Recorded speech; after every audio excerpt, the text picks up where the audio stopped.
last week we said they good again. If we look up on our whiteboard, it says they bad again. Apparently we're bad grammatically as well, I think. It's not just them. So, David, so they go down and the offense stinks again. We're not really surprised by that. The defense was... Strong words. Yeah, the defense was pretty good. We want to say the defense was great, mainly because I'm watching the game on television, mainly because the broadcasters are saying how great it is. It was certainly great in the red zone. They did a fabulous job of stopping the Texans in the red zone. Now, the Texans kind of moved the ball up and down the field on them, which to me brings to the critical point of why do you think you're going to hold them now and keep them out of field goal range in overtime when they've been moving the ball on you pretty much the whole game? Well, they did move it early, and even on that goal line stand by the Cowboys to end the first half, they moved the ball well until they got into the red zone, and Dallas, that gave them a little bit of a rallying point and I think inspired them.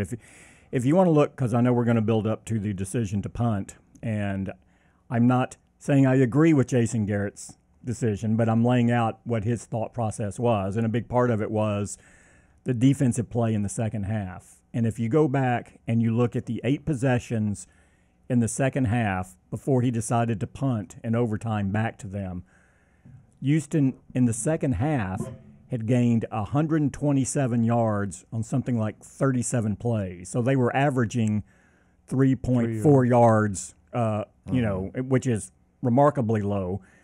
While they did have 2 field goals, those drives were of 26 and 27 yards because of Cowboys turnovers. Mm-hmm.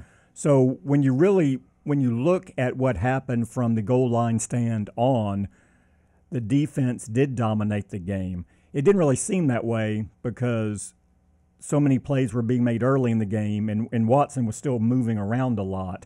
But they really did nothing in the second half. Like I said, their only 2 field goals came off of were 26 and 27-yard drives where they didn't have to move the ball at all, and they still would have gotten a field goal. Again, what we had, and this is post the punt, obviously, what we have is you have in Houston a guy with an ability to make a play in DeAndre Hopkins. Yes. You've got a true number 1 receiver who can go up and make a play and then turn it into an even bigger gainer. And so you can have a lower percentage offense. Sure. But you just need to make one play. If somebody can make plays for you. Right. The Cowboys have one guy who can make plays on offense, and he didn't make any big plays in that game. No, but here's... And you're talking about Zeke. Yes. Yeah. And that... Not a guy on the perimeter, not a guy... Right. That's a guy who, is going to wear somebody down and bust a run probably late in the game, but more likely his yardage is going to come 8 yards at a time when he breaks something. But here was the issue for me with that, and Brian brought this up yesterday, and absolutely is right. If you really, because we know how Jason is, and when he talks, everything in that news conference yesterday, everything was this makes sense, this didn't make sense, so everything on his level is methodical. Is very methodical.